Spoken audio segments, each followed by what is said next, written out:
Okay, it's 7 o'clock, so we're going to get started. It looks like everyone's in from the waiting room. I think there's still a couple of people connecting to audio, so.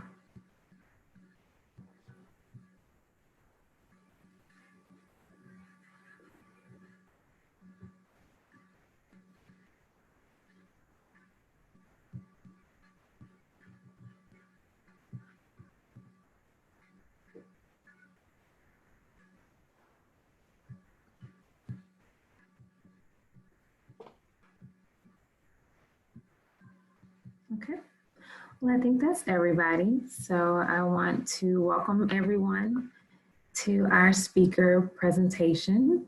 I want to thank Glenda Demas for joining us and agreeing to talk to us about PTSD. I know it's a topic that she's very well versed on, and I'm really excited to hear just hear everything that you have to say, especially regarding this particular pandemic.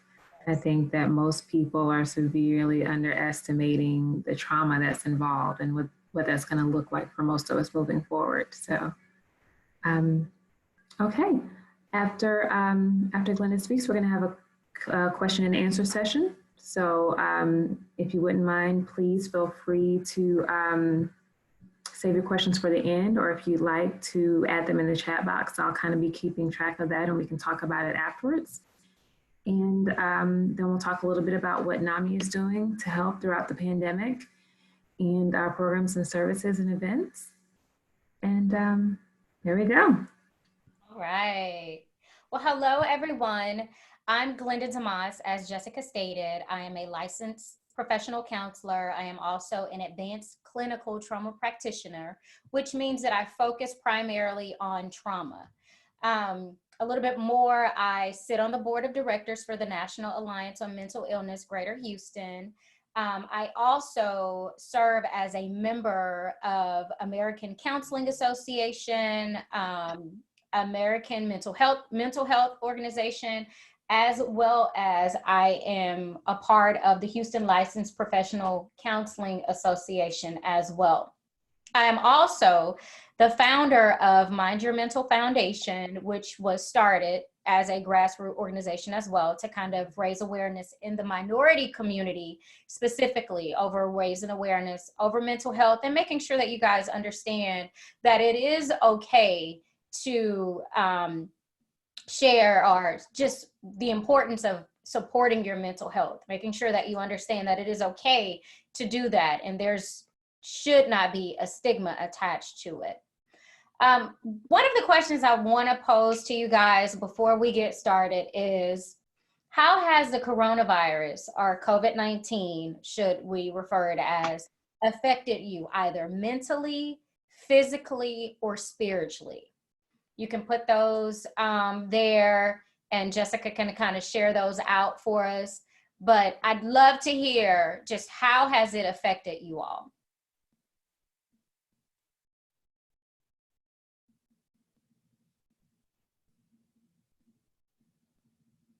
You guys are welcome to add it to the chat, or if you would like to request to be unmuted briefly to make your comment, I'm able to do that as well.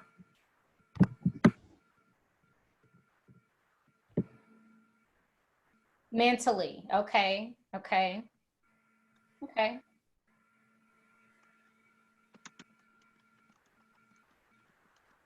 I know for me personally, it's, oh, go ahead. Oh, I'm sorry. I didn't know I unmuted myself. This is Danielle Potter. I recently started my own foundation. It's called the Forever Fat Foundation. It stands for Forever Fighting, Achieving, and Thriving, trying to raise awareness to mental health issues, rape and molestation, eating disorders, and body shaming. And I suffer with PTSD. I'm gonna say I'm challenged with PTSD. And one of the things that I'm noticing throughout this pandemic is I have a strong dose of insomnia. It's like my days and nights have been flipped. It's like I can literally stay up all night and I get sleepy around 6 in the morning. So, but I know that I'm not the only one experiencing that, because I can tell by the Facebook feed, a lot of people are up. A few of my friends are like, okay, we're we're doing roll call at 3 o'clock in the morning when we should be asleep. So that is how it's affected me and what I'm noticing in some of my friends. It's just the days switching right now. Yeah, that's very common. A lot of people are, dealing with insomnia and all of that. And that's something that I'm getting ready to talk about more in detail. And it's always good to kind of, gauge you guys to see what's more of a presenting challenge, because here's the thing. When you are dealing with trauma looks very different for every single person, depending on the type and the level of trauma that you are experiencing it. So here's COVID-19, which is universal to everyone right now, right? But each of us are experiencing the effect of COVID-19 differently, because some of us have lost our jobs, some have lost loved ones, and some may have also had to directly battle through COVID-19. So the trauma level is going to look extremely different for each of us. So some may experience that insomnia, whereas the next person isn't experiencing that. Children, most importantly, absolutely, they are affected. And we don't realize that, it really does affect kids tremendously. That term that, children are resilient right now has to be removed, because yes, kids are resilient, but no one was prepared for the effects of this pandemic, what was going to take place, that children were going to be removed from school and their sense of normalcy totally adjusted. No one, absolutely no one. Kids are stuck with trying to figure out the why, especially elementary aged kids, because they don't understand really, in all honesty, what's going on. Yeah, we can share with them, you're not supposed to leave home, or we have to make sure that we're not as close, or you got to make sure you wear a mask or wash your hands. We get that, and they may understand that, but they truly don't understand the why of it. So it's up to us to make sure that as parents, and those that are a little bit more apt of what's going on, that we provide them with this information. So can you guys, I want to make sure you can see the screen that I'm displaying right now. Can you see that? Yes. Okay, awesome. Give me just a second. Let me get it to where we are playing this. Just a second.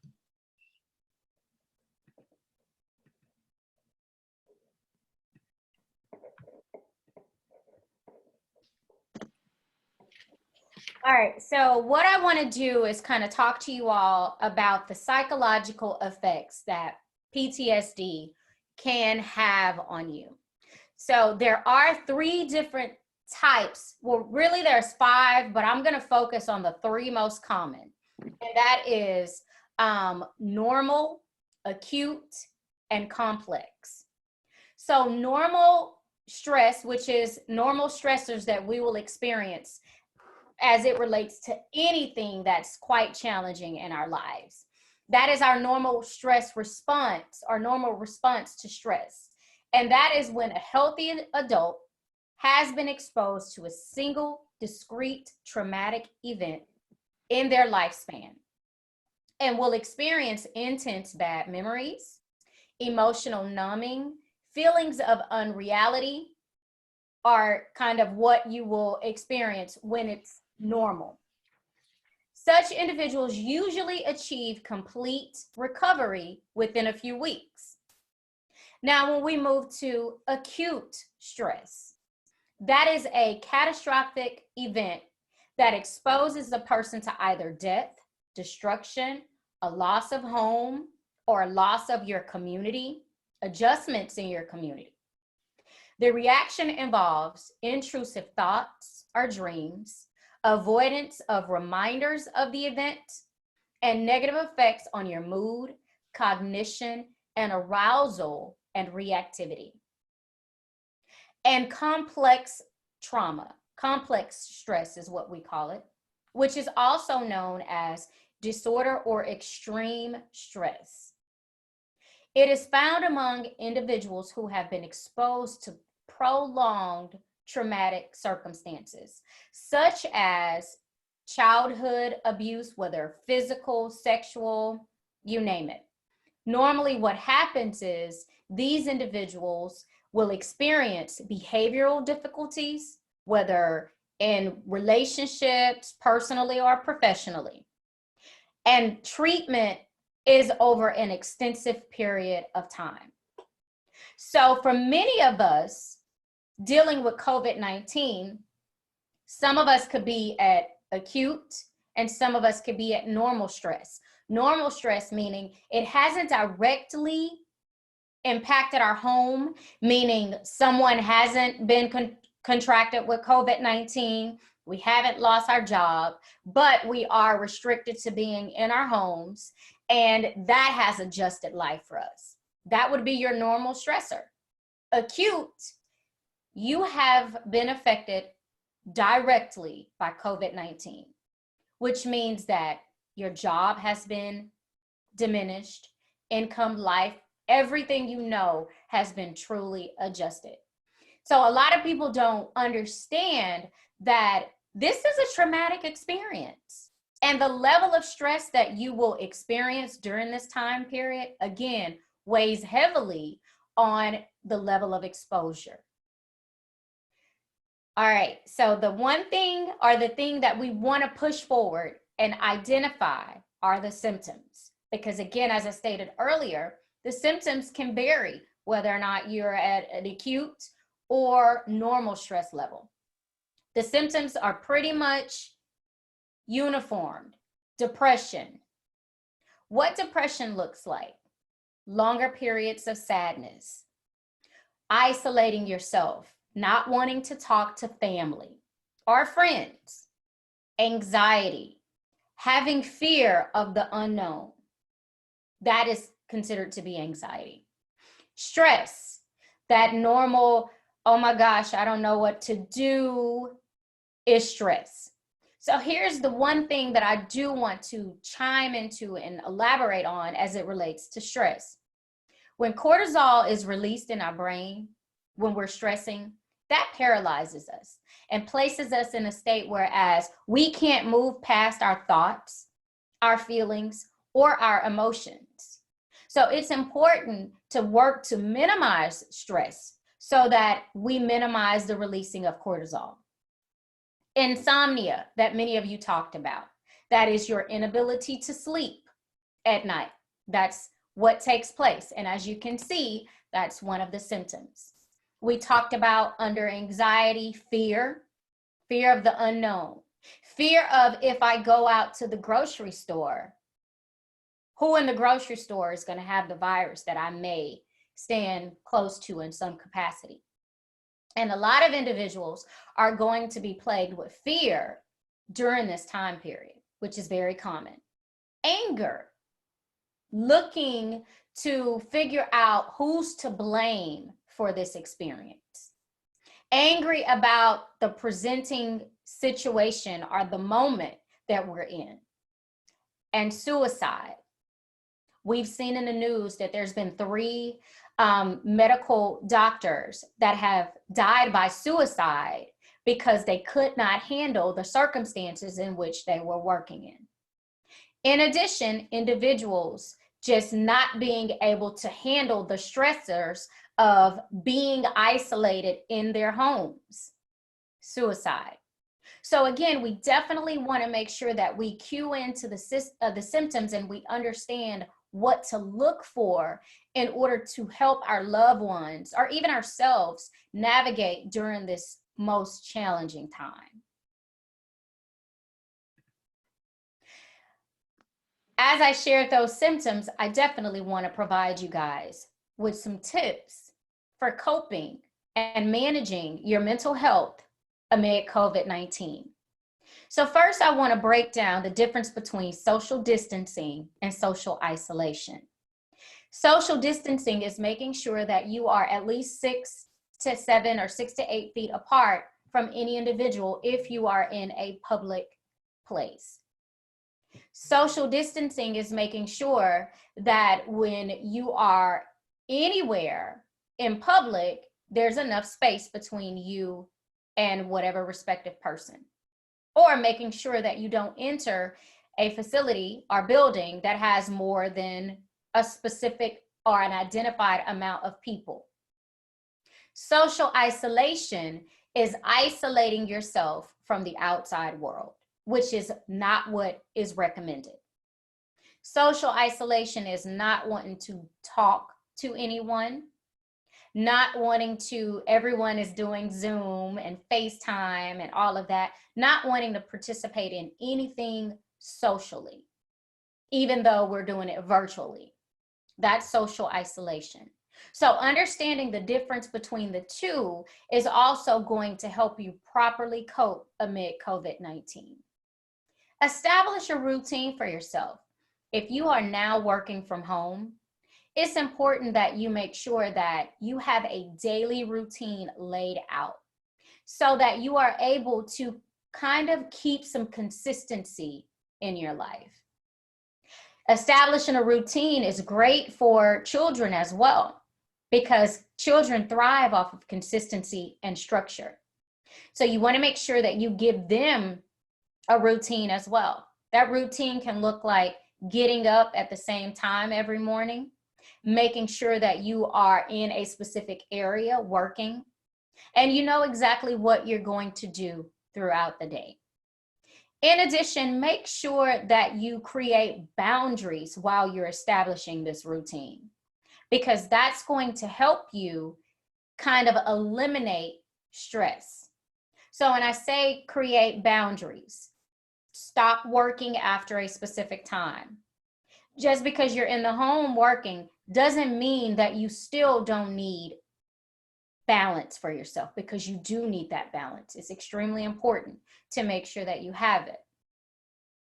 Journaling is a key concept that I share with all of my clients to do. And that gives you the ability to get out of your head the thoughts that are repetitive. Journaling gives you also the ability to visualize what you're thinking. And oftentimes, it helps you put it in perspective, the importance. So make sure that you can, get you something nice to decorate it on the outside and use it as a staple for you to journal in every day. Self-care. Some of us use self-care in the way of, getting our nails done and, getting our hair done, going to the gym. Well, we can't do those things currently. We will be able to after Friday, but I won't. But you definitely want to make sure that you create a self-care regimen in home for yourself. That could be taking long bubble baths. Those are always relaxing. Finding your favorite music that you like to listen to. Self-care can also be exercising outside if you have the ability to do that. Getting outside, going for a walk if you have the ability to do that. You definitely want to try to take in some vitamin D, because that is important as well. Also, self-care can just be anything that you enjoy doing that brings you happy. That happy, when you have it, those are those endorphins that you're releasing. And that's important for you to do.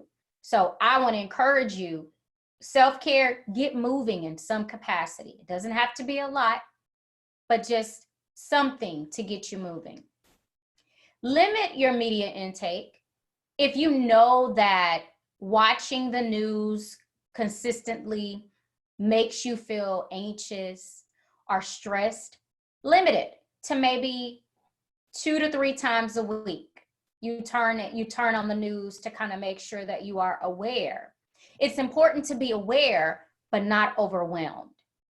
So again, you definitely want to make sure that you are limiting what you are intaking so that you don't allow the outside to more so penetrate you internally.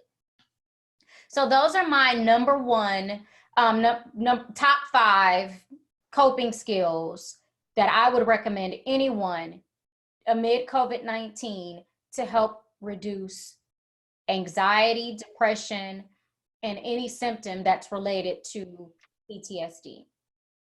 I also want to share with you guys that it is important to communicate, dialogue. You may have a friend group, trusted friends, family members that you are comfortable with dialoguing with. Make sure that during this time period, you do that, because that is a way also for you to be able to communicate what you're feeling during this tough time. Now that we've talked about the different levels of stress, we've talked about some of the symptoms to look for. We've also talked about coping skills. I would like to take the rest of this time to answer any questions that you all may have pertaining to any of the content that has been provided.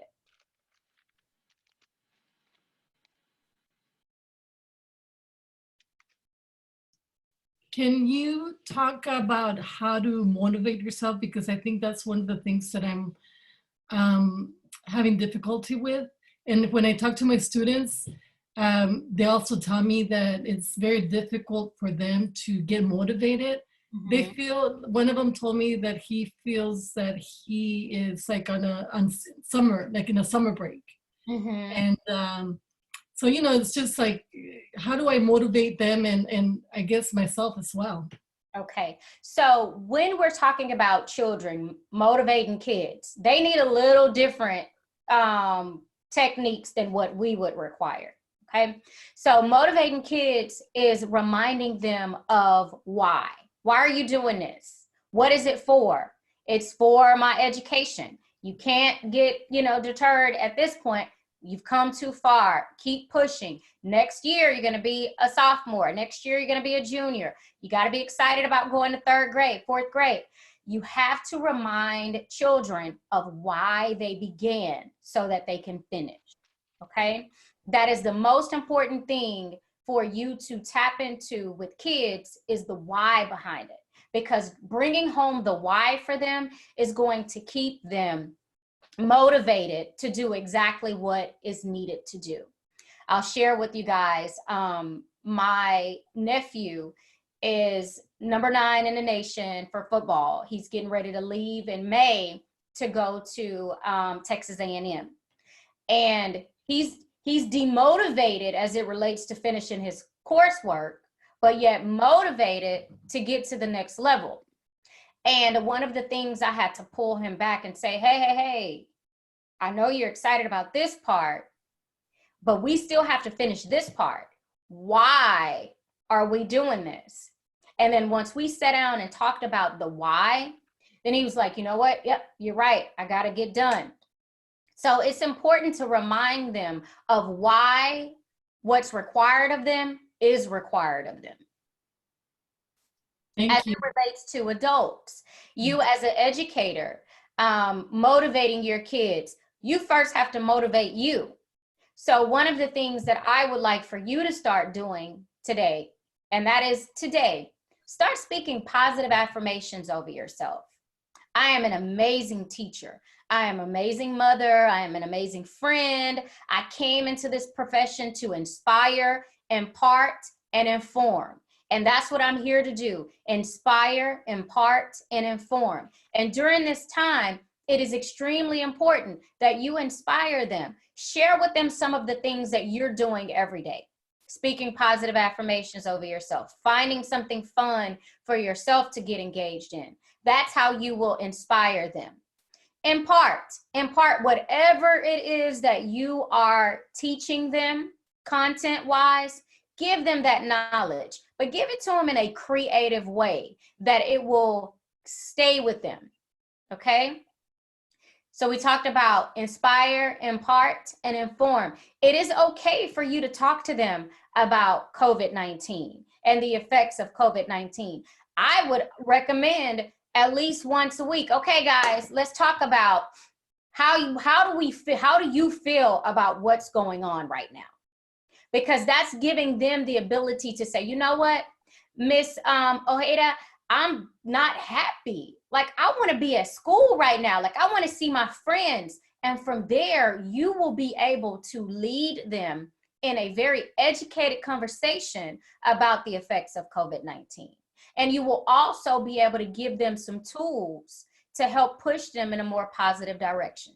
So you start with yourself, and that is inspire yourself. Constantly remind yourself of who you are, why you went into this education, why you went into the field that you're in, and what is going to continue to push you to be the best version of yourself in this field. Thank you. You're welcome.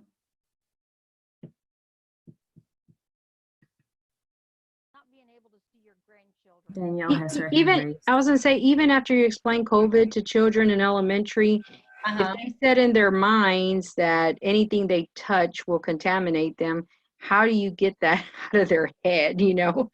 I find that. So, you know, anytime, you know, an individual struggles with a traumatic experience, exposing them to it is what helps them get through it.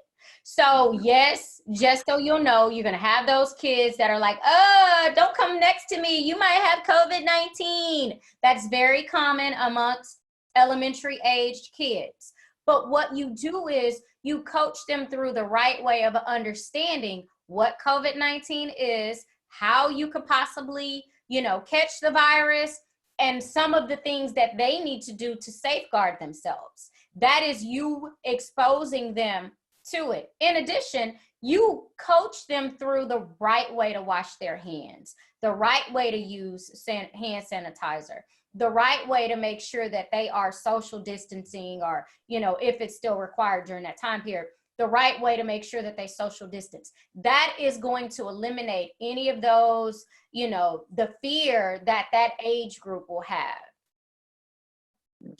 Thank you. I heard someone say, I'm struggling with not being able to see my grandkids.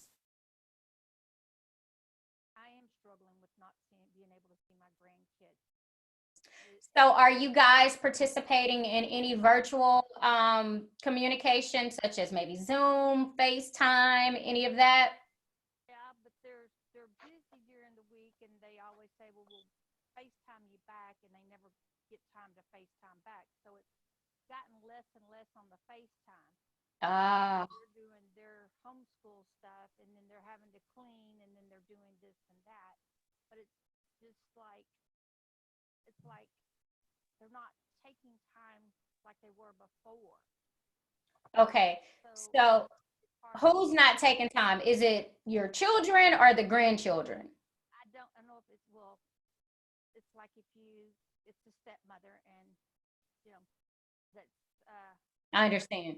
Okay, so in a situation like that, you know, the easiest thing to do is to communicate and say, you know what, I'm missing my grandchildren. Can we set aside a specific day per week and time so that I can get grandma time in? That's the easiest way to do it. What's your schedule? What's you guys' schedule like? Can we get something down? Can we be consistent? Communication is key during this time. And if you don't communicate, they don't know, because everybody is adjusting. And I want to share with you not to take it personal right now. Don't feel like, you know, oh, they're keeping my grandkids from me or anything like that. It's a challenge for everyone right now. Everybody is struggling with adjusting to this new normal. And we don't know how long this is going to be our normal. So now we have to work to create a different version of what we would like to see taking place. And the best advice I can give you is to use the tools that you have and just communicate with them and tell them, I would like for us to set some specific time aside in a day each week so that I can communicate with the grandchildren.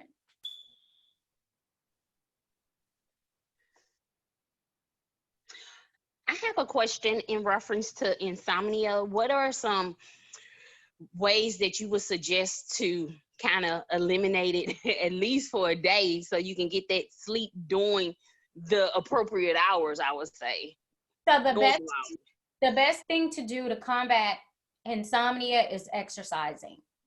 Okay. Because what you would need, and you have to get moving in some capacity. I don't care if it's, walking around the block, walking to the mailbox.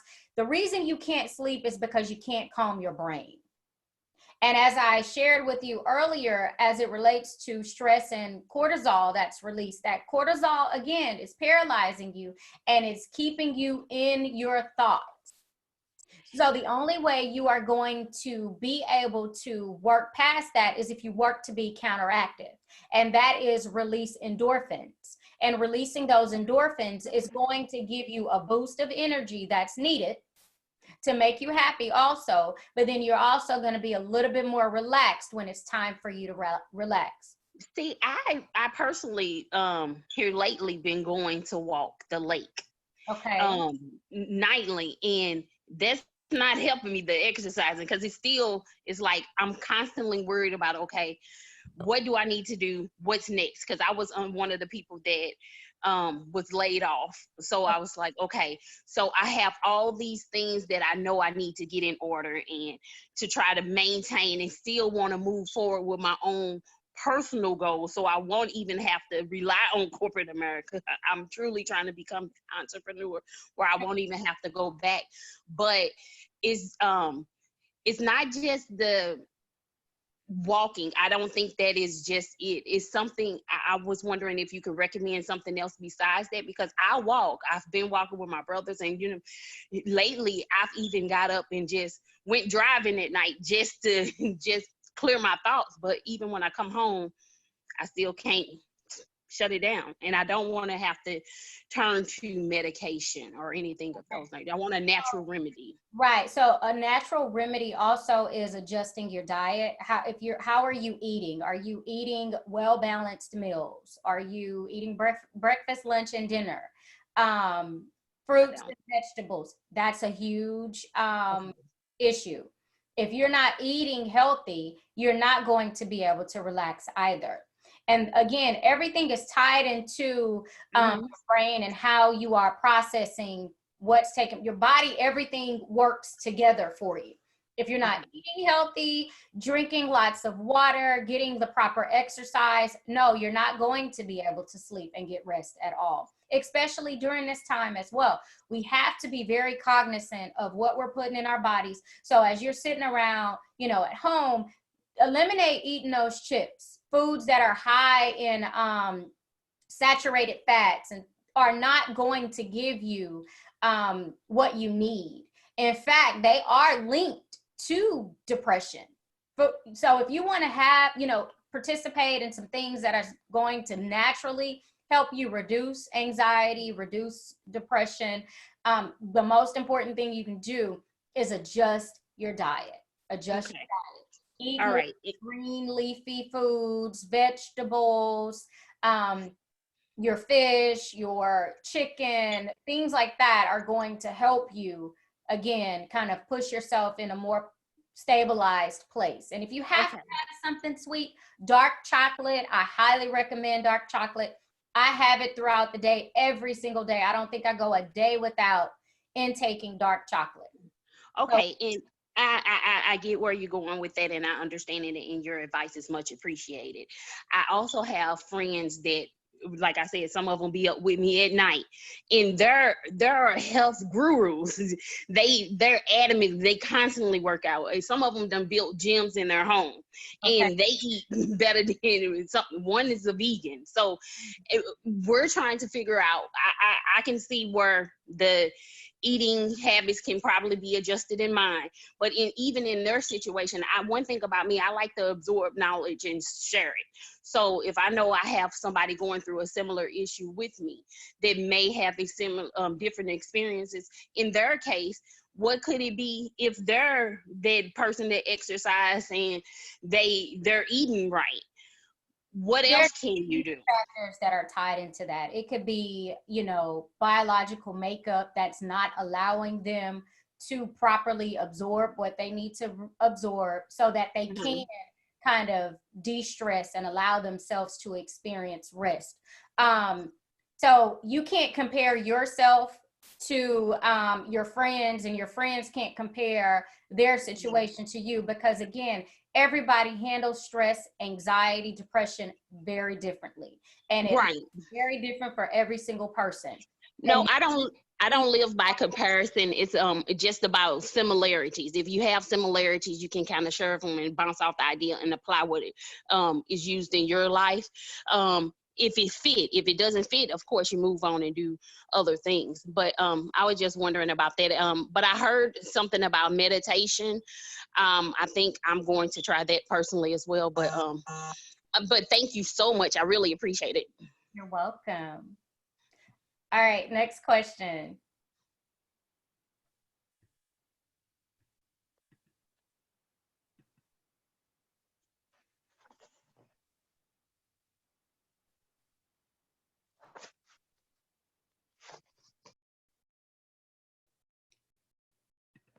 Anyone else have any questions?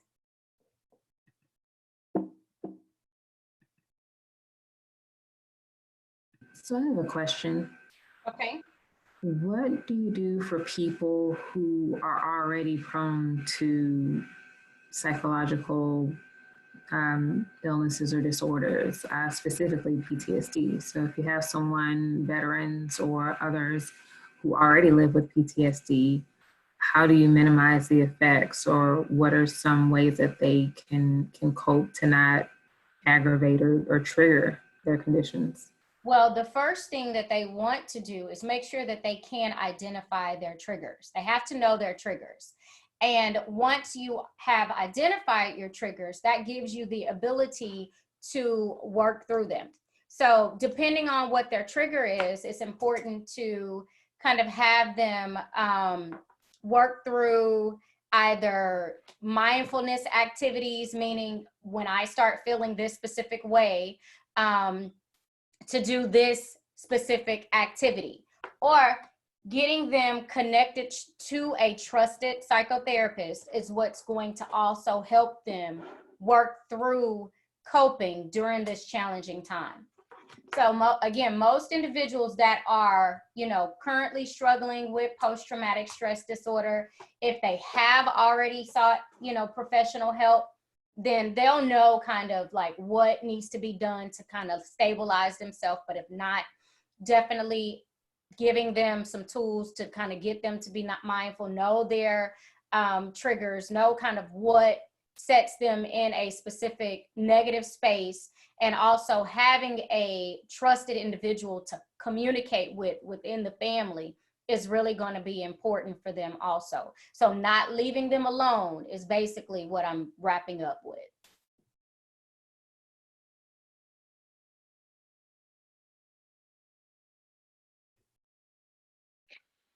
Is there like an agency that is willing to see children? This one student that I have has the mom's gone to several places, has made several phone calls, and has not had any luck yet. They don't have health insurance, so I don't know if that's. Yeah. I mean, they don't mind paying, but I mean, it's just they want to seek help for their daughter. Okay, so on the last slide, what I'm going to do is have all my information listed, so that way if you guys know individuals that could benefit from psychotherapy during this time period, I'll be more than happy to help them. I also offer a sliding scale, especially during this time, to make sure that individuals are able to get the support and the treatment that they need, most importantly. Yeah, definitely. Here's my information. Okay. Definitely take a picture of the screen and, send it to them so that they will have a reference. I'm strictly remote right now. So that would be a benefit also, because my office is in Katy, and I know a lot of people in the Houston area, surrounding, areas, or looking for therapists that work on a sliding scale. So again, you can definitely share my information with them.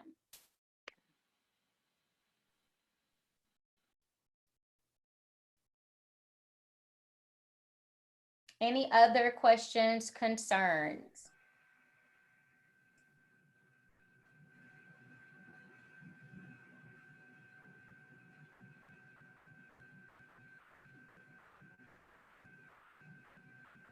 Awesome.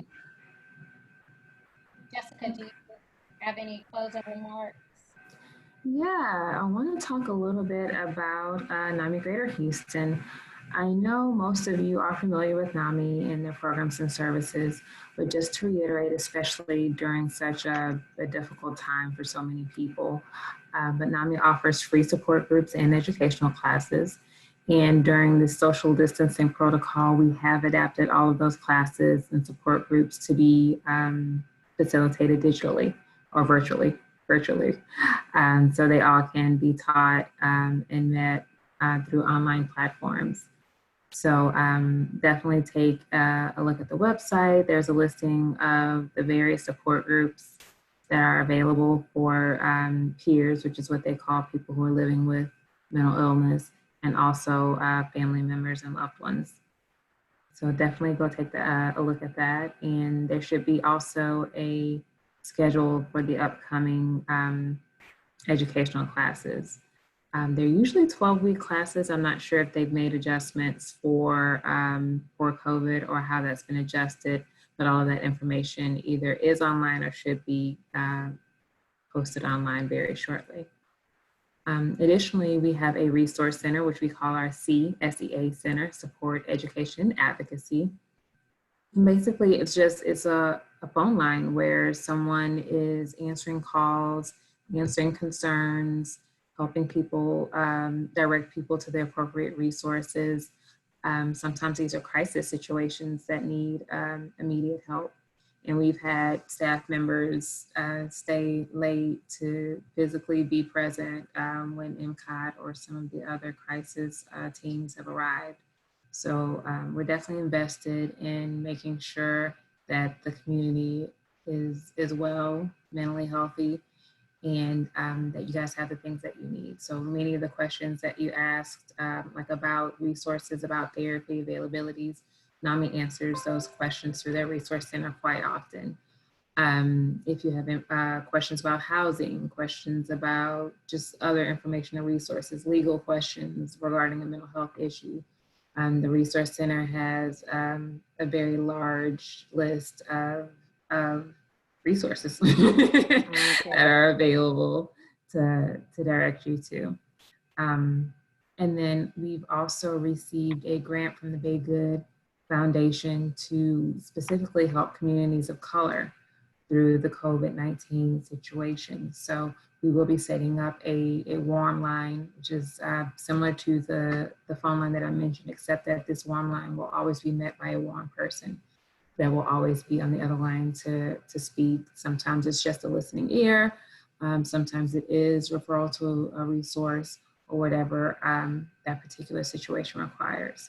And we'll also be going into the communities through various partnerships in communities of color, and we'll be reinvesting into those communities so that they realize that NAMI is available for help, that we are here, and that we are wanting to change the way that mental health is perceived, especially in communities of color. So if you have not, please definitely go to the website, see the various things that NAMI has to offer. I'm going to include the website into the chat box. Additionally, we have our annual NAMI walks coming up on May 30th. And this year it's also been affected by the pandemic. So we decided to make it a virtual event. Yes. And it's actually been for the better because it's forced us to come together even more as a community and not just rely on what we're used to. But we've had to lean on each other to get this done as a community and even within the NAMI community. So normally it would just be everybody kind of doing their own thing, but this year NAMI is coming together with over 30 other affiliates all on May 30th, and we're calling it Mental Health for All, a National Day of Hope. Yes. So this is a national initiative to build community, to build a sense of belonging, to let everybody know that we're in this together through the social distancing. So please, if you have not had a chance to, we'd love for you to be involved. Register for a team, donate if you're able to. But mostly we just want you to know that you're not alone, your family's not alone, your friends are not alone, and that we are all in this together. So it's a wonderful celebration of mental health awareness, of survivors, of all of the stories that I've heard since I've been with Nami, and just each other.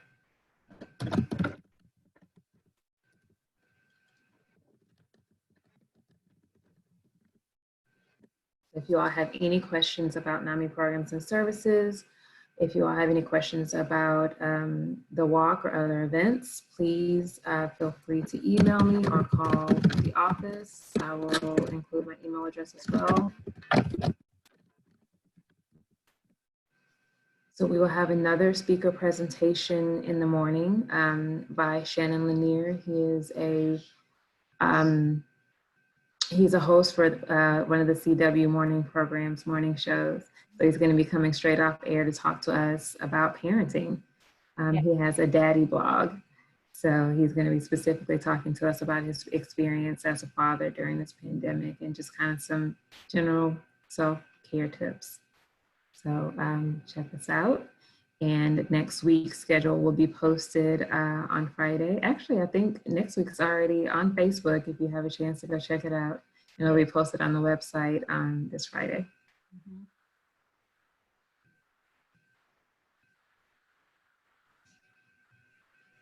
So, but thank you everyone for joining us. The recording will be available tomorrow morning. So I'd be happy to email it to everyone upon request, and I'll definitely send it to Glenda so that she can distribute it on her website. Yes, absolutely.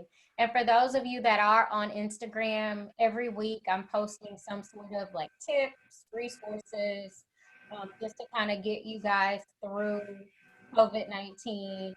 And even before COVID-19, you know, I was providing information over anxiety, depression, relationships, just navigating, understanding your role as an individual. Oftentimes we live with a mental illness and we don't understand it, and it comes out in different ways in us. So it's important that we understand, you know, core positioning, and part of that is, you know, with that makeup. So Pearls of Change _ wellness. I am on Instagram and it was listed. Guys, make sure you follow, you know, get some of these free tips, free resources that are provided on a weekly basis. Thank you. That's great. Great information. Thank you. Thank you all so much again for joining, and thank you again, Glenda, for facilitating. It is my honor. You all have a great rest of your evening. You too. Bye-bye. Thank you. Good night, everyone. Bye-bye. Thank you.